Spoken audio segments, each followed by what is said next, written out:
Everyone, आज 12 फरवरी को हमारे देश का नाम भारत है। हमारे देश में महर्षि दयानंद सरस्वती जी की जयंती मनाई जाती है, जिनका जन्म गुजरात के टंकारा गांव में 1824 में हुआ था। 1824 से लेकर 1833 तक उनके बचपन का नाम जो था मूल शंकर था। मूल शंकर जो कि उनके माता पिता के द्वारा उनका नाम रखा गया था।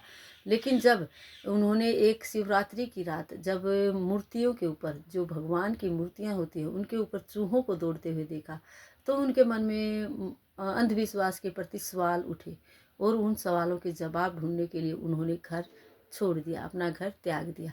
और वो जब वन में गए, वहाँ उन्हें एक अपने गुरु बनाया विरजानंद को, जो कि उनके गुरु कौन थे? विरजानंद। इस तरह से हम बच्चों को बताने की कोशिश करेंगे। विरजानंद को गुरु बनाया और उनके गुरु के द्वारा उन्हें सरस्वती दयानंद नाम दिया गया, जो अब तक जो हमेशा उनका नाम जो जाना गया वो सरस्वती दयानंद के नाम से उनको जाना गया, उनके गुरु के द्वारा दिया गया नाम था।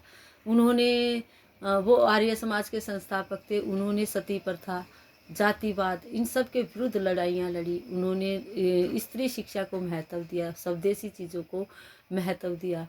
वो स्वराज का नाम लेने वाले वो सबसे पहले जो बहुत सारे ऐसे महान पुरुष थे, महान थे, उन सब में उनका नाम आता है, जिन्होंने स्वराज को अपना, स्वराज मीन्स जैसे कि अपना राज मीन्स खुद का राज नहीं, बल्कि जो पूरे देश के लिए उन्होंने सोचा कि अंग्रेज़ों से छुटकारा पाया जाए और हमारा देश खुद अपने देश पर राज करे, दूसरों का राज न हो, स्वराज अपना राज हो।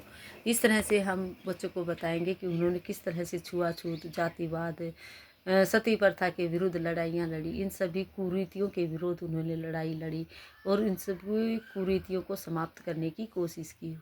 उन्होंने आर्य समाज की स्थापना की। वो आर्य समाज के संस्थापक थे। इस तरह की बातें हम बच्चों को बताएंगे।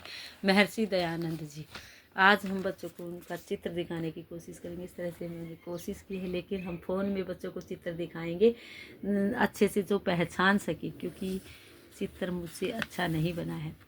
आज हम बच्चों को वर्क जो करवाएंगे, वर्णमाला, जो ऐसे लेकर आज्ञाश्रय तक होते हैं, वो हम बिल्कुल वर्णमाला की तरह नहीं लिखवाएंगे। बीच बीच से उन्हें श्रुत लेख लिखवाएंगे, जिसमें इस तरह से ट्री बनाकर, हम कोई भी ट्री बना सकते हैं। जैसे मैंगो का है, मैंने मैंगो बनाए हैं, बच्चों को बताएंगे ये मैंगो ट्री है। मैंगो कहाँ लगते हैं? ट्री के ऊपर लगते हैं, बच्चे जान पाएंगे। हम एप्पल का भी बना सकते हैं कि यहाँ हमने मैंगो बनाया। इसके अंदर बच्चों से हम स्वर और व्यंजन, वर्णमाला के अक्षर, जो विश्रुत लेख हम बच्चों को बोलेंगे, वो बच्चे लिखने की कोशिश करेंगे। जैसे हमने बोला द से दवात, जैसे जहाज। इस तरह बच्चों को यहाँ इन मैंगोज के अंदर जहाँ उनका मन करेगा वो लिखेंगे। हमारा उद्देश्य बच्चों को सिखाना है, उनकी पहचान करवाना है, उनको लिखना सिखाना है। सीक्वेंस में बच्चे धीरे धीरे सीख जाते हैं। बहुत सारे बच्चे लिख भी लेते हैं, लेकिन उसमें टाइम लगता है। इस तरह के जो हम अलग अलग वर्ण बच्चों को लिखवाते रहेंगे, पहचान करवाते रहेंगे, तो वो अच्छे से उनकी नींव मजबूत हो जाएगी। बच्चों को बताएंगे कि स्वामी जो दयानंद थे, महर्षि दयानंद सरस्वती जी, उनकी जयंती जो कि जन्म दिवस के अवसर पर मनाई जाती है। जिनके चले जाने के बाद भी जो देश के लिए अच्छे अच्छे कार्य करते हैं, उनकी जयंती मनाई जाती है, उनको याद किया जाता है, उनके कार्यों को याद किया जाता है। किस तरह से महर्षि दयानंद सरस्वती जी शिक्षा, समानता और सत्य का पालन करते थे, अंधविश्वास और जातिवाद का विरोध करते थे, महिला शिक्षा एवं सब देसी चीज़ों को बढ़ावा देते थे। उन्होंने बाल विवाह, सती प्रथा, जाति प्रथा जैसी कुरीतियों के विरुद्ध लड़ाइयाँ लड़ी।